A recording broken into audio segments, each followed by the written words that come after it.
Greetings, dear friends. I recently did a video for Coach Red Pill that he uploaded over on his channel, but it's been a while, and since I'm still working on my new project, I thought I'd upload it over here. If you guys aren't familiar with Coach Red Pill's content, I've left a link to his channel down in the description. He and I have known each other on YouTube for a long time, and I highly suggest you check him out. But just in case some of you haven't seen this video yet, I thought I'd upload it here as well, since it's got some pretty interesting information in it. Or at least I like to think so. I hope you guys all have had a wonderful Thanksgiving for those of you who celebrate Turkey Day, and are having a wonderful holiday season. I have a bunch of new projects in the hopper, and the next video should be out very soon. If you have a topic you'd like me to cover in a video, just hit me up on Twitter, or if you feel so inclined, consider joining my Patreon or Subscribestar and hitting me up on there as well. Thank you guys so much for all of your continued support, and I hope you enjoyed the video, so let's get into it. You're choosing the sandwich over a guy. That is less cliched. I can do it! I can have it all! We often hear that there is a wage gap between men and women, and looking at the basic statistics, well, it seems unquestionably true. Women do, in fact, earn less than men on average when we look at these just basic raw data. Now, while I could illustrate to you that plenty of other data, as seen here in Cleven Landis and Sogard 2018, indicated the majority, over 80% of this residual wage gap, is due to women taking time off to care for their children, and that the result of a push towards gender equality has caused both men and women to earn less over time, coalescing towards a lowered mean of earnings and forcing both sexes to work more for less pay. We cannot deny that there is still a residual mean difference in earnings parity between the sexes of about 10%, even in millennials and Gen Z, which tend to have the lowest discrepancy in earnings between the sexes in all of modernity. Despite the great supposed strides of the feminist movement, which again has produced a culture in which both men and women earn less and are both forced to work more and thus require women spend time away from their children, we still often hear that this existing difference in mean earnings is proof of a wage gap, and that this wage gap is a product of sexism, a so-called broken rung. A recent article from Andy Kramer, If only there were a horrible name that I could call you that would make you as angry as I am. published in Forbes, explicates this perspective in full, indicating that women continually lag behind men in positions of authority and managerialism, and assigning this difference to bigotry and gender preference on the part of men for their fellow man in opposition to women in the workplace. Now, again, of course, when we go back and look at some of the actual data, we can see that this is because women tend to remain outside of the workplace after having children, or at most return part-time for decades until said children have left the home. And even at that point, they tend to work fewer hours than their male counterparts, who in turn tend to see an increase in earnings and raises after having children. For example, fathers, at least in the UK, earn an average of 21% more than non-fathers, and fathers are consistently suggested for higher wages and promotions than non-fathers are, as we can see in data from Carell, Bernard, and Pike 2007. Well, this seems to explain the wage gap, right? Wrong, at least according to the likes of Miss Kramer. It's all a result of gender bias. After all, a report she cites from leanin.org concludes the biggest obstacle that women face in reaching senior leadership is at the first step up to manager. Fixing this broken rung is the key to achieving parity. Ignoring all the statistics and explications I've already provided, just for the sake of a little mental exercise, we must still ask, is it true that men are keeping women down and out of managerial positions due to gender preference for their fellow man? Andy Kramer claims that the reason is in-group gender bias, that men are unlikely to promote women into positions of power or to hire them at all. However, is there any actual further research to support Ms. Kramer's claims? To answer this question, we first have to look at the concept of in-group gender preference or bias, and when we start to do so, well, quickly, it's not looking so hot for Ms. Kramer's assertions, as research has long indicated that women tend to have a preference for other women, but men have no preference for other men, as we can see in research from Rudman and Goodwin 2004, who conducted 4 experiments regarding gender preference in men and women. In the first study, they found only women tended to have an implicit inherent preference for their own sex. In essence, the results of this study indicated that women tended to believe, if I am good and I am female, females are good. Whereas men could be characterized as thinking in contrast, even if I am good and I am male, men are not necessarily good. A second study replicated these findings, with women preferring women more than men preferred men, but also found that both genders had a strong implicit preference for mothers over fathers. A third study indicated that this preference was, in part, a perception in both men and women that men were more threatening and women more caring and kind, resulting in both sexes viewing women more positively. Finally, a fourth experiment indicated that people who were more sexually experienced, if you catch my drift, also tended to have an implicit preference for women over men, across both of the sexes. While I have qualms with these studies due to their use of the implicit associations test, which is a measure of heuristics more so than anything else, that's a complicated topic for another video. In short, it's just not a very good way of measuring what people actually prefer, but luckily it's not the only study we can look to when considering in-group gender preference, particularly when it concerns occupations, wherein we so often hear that men are only supporting the hiring of other men. There is, after all, some evidence for that outside of the laboratory and going into the actual workplace. For example, Brown et al. 2016 found that the extent of gender preference for referring individuals of the same gender in mid-level corporations between the years of 2000 and 2011 indicated that 63% of all referrals to positions were for people of the same gender.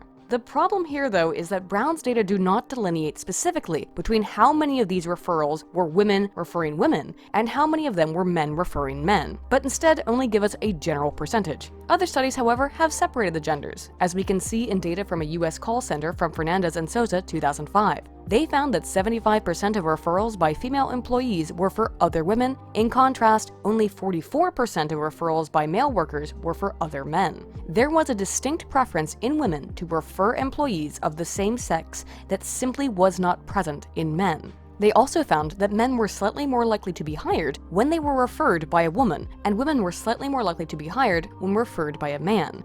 It seems then that, based on women's preference for other women, and given that there is a gender disparity in referring others for positions within the workplace, that there's actually pretty good reason to believe it's women, not men, who tend to promote themselves, rather than men promoting other men and keeping women down and out. To understand this further, though, let's look at a brand new study hot off the presses. Bruno and Pertile, 2020, and don't worry, I'm not time traveling from the future to bring you this study, it just hasn't been physically published yet. That's how fresh it is. Mentos, the fresh maker. Designed an experiment to assess whether men were more likely to recommend other men over women for positions of financial reward. Students at a French business school were separated into referees and referrers, and 4 different conditions. In the competitive condition, referrers were paid more, up to a maximum of €6 based on their performance on a general common knowledge test against and in competition with their referee. For this reason, it was in the greatest financial interest of the referrer to select a referee that they felt they could easily best in this task. In the collaborative condition, the referrer's payoff was equal to their own performance plus the performance of the referee, divided by 2, meaning that it was in the referrer's best financial interest to select the most competent person to complete this knowledge test. Additionally, the amount of information available to the referrers was manipulated. In the low information condition, referrers were only aware of the age, desired specialization within the business school, year of study, and most importantly for this particular experiment, the sex of the potential referees. In contrast, in the high information condition, the referrers were also told how well the various referees had performed on a pretest of common knowledge. In order to get the most money then, participants in the competitive condition would be best suited by selecting a student who had performed poorly on the pretest. However, in the low information condition, referrers were only aware of the age, area of study, status in the program, and gender of their potential referees. If the assertions of Ms. Kramer are accurate, and men are responsible for keeping women out of positions of power due to in-group preference, we would expect men to prefer other men, particularly in the collaborative condition, and only potentially prefer women in the competitive condition if they prefer them at all, thinking that women are weaker and more easily bested in the knowledge task. But what did the researchers actually find? It's quickly evident when we look at the data, no, men do not actually prefer to recommend other men, even when they have more to gain, were they to expect their fellow men to be better partners in a collaborative environment, and women to be better partners in a competitive environment that they could dominate, wherein it made the most financial sense to choose a weaker referee. Women were nearly 10% more likely to choose another woman when they had no other information to go on than basic demographic data, than men were to choose another man. When participants were aware of how well the referees had performed on the pretest, this increased to a 12% disparity, with women still being much more likely to choose another female competitor than men to choose a male competitor. Well, obviously, this is some manifestation of the very problem of the broken rung that Ms. Kramer describes, right? Men are just more likely to choose women to compete against because they view them as weaker. Except when we look at the collaborative condition, similar results were forwarded. When participants had nothing to go on beyond gender and other demographic variables, women were nearly 13% more likely to choose another woman to collaborate with than men were to choose another man. This difference in scores was highest across all of the conditions. While the differences were smallest between men and women's preference when the referer had information about the referee's pre-test scores in the collaborative test, women consistently tended to prefer choosing a female collaborator than men preferred a male collaborative partner. This means that women consistently tended to prefer to refer other women to both work with and work against. But how does this compare to the potential financial gains that participants received? After all, perhaps it was just the case that the other women were selecting as partners were just better partners either for earning more in a competitive or collaborative environment respectively, and really, ultimately, sex just had nothing to do with it. Well, luckily for us, the researchers took that possibility into account. For competitive environments, women were 9% more likely to choose the worst option for themselves, referring another woman who was a strong match against them. In contrast, in the collaborative condition, women were slightly better at choosing a well-performing partner than men were, selecting the absolute best match in 6% more cases than men, while men were slightly less than 4% more likely to choose the worst match for themselves in the collaborative case. When we assess what these data indicate, it seems that women will prefer to support other women even to their own potential detriment, while men seem to choose to refer whoever they think is best for them, even if they are often wrong, regardless of the sex of the referral. Preferring same-sex referrals was significantly greater in all women across all conditions, regardless of whether or not that preference resulted in greater financial gain for the woman referrer. As we've seen, women do tend to prefer other women, but when it concerns men, well, they're generally disinterested in the sex of the person they are either competing with or collaborating with in comparison to the so-called fairer sex. The only time men even approached women's preference for same-sex referrals was when they thought they would be working collaboratively together and when they were aware of the pre-test scores of other men. In other words, men have very little innate gender bias compared to women, and instead tend to judge their competitors and collaborators based more on information than on pure demography.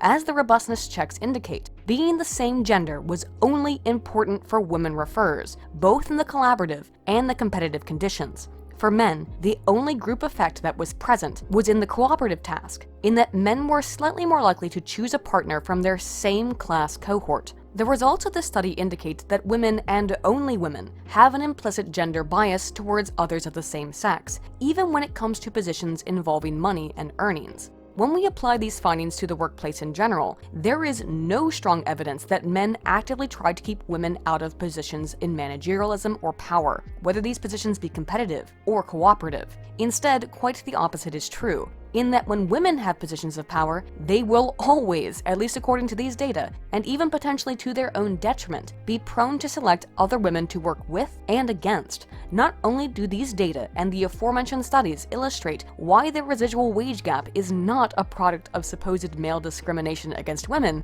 it actually shows us that when women do find themselves in places of power, they will mostly seek to elevate other women, even when it does nothing to serve their own well-being. Men instead are focused seemingly on fairness, challenge, and competition, choosing more frequently the weakest partner to compete against, but also being less adept at selecting a collaborative partner to work with on a project. Men lack the in-group preference that women possess, beyond a slight preference for those in their same academic cohort, perhaps seeing a sense of camaraderie in similar background rather than camaraderie of gender. While this is just one novel study, it provides us with some good evidence that the supposed old boys network club that we often hear spake of as representative of oppressive patriarchy is simply not the case in reality. Men seemingly want to do well for themselves, to win, to succeed as an individual, while women want the gender, the sex to do well. They want the group to be uplifted, no matter how illogical it may be for the individual. Thus, the next time you hear about how women are kept out of the workplace by men, consider citing some of these studies, for a growing plethora of research indicates consistently that it's women, not men, who have a strong gendered in-group preference towards those of the same sex. Of course, much more research need be done, with samples larger than the 175 French students assessed by Bugnon Pechelet, and in more real-world environments with actual workplaces and with more external validity. However, as it stands, these data do dunk on the claims of the likes of Miss Kramer, and should similarly provide a refutation for those who claim that men are simply sexist, and the reasons for which women make less than men and remain in mostly non-managerial positions is one of bigotry and discrimination. The obvious alternative hypothesis, supported by the data, is that women tend to leave the workplace to have children and to have a family, and remain employed only part-time even as their children are grown. Of course, women should feel no shame for this, because it's simply a biological reality that women are the ones who gestate and produce children. But what these data indicate is that other women give their fellow females potentially a massive boost in the workplace, indicating further that the remaining disparity between men and women in earnings is not due to male discrimination, but rather due to women's own life choices. Quite normal life choices to be wives and mothers rather than full-time workers. And ultimately, they're probably better off and happier in doing so. After all, as a study from Perigcello, Hutchinson, and Hopfinger 2008 indicates, women who work full-time without being mothers or wives were quite unsatisfied with the way that they spent their time, wanting both more time for themselves and more time with a potential partner than working moms and full-time homemakers said that they felt. Just a little bit to think about when women insist that they are fulfilled solely by careers and don't need no man. I hope you guys have enjoyed this video, and as always, Alt on a Volt.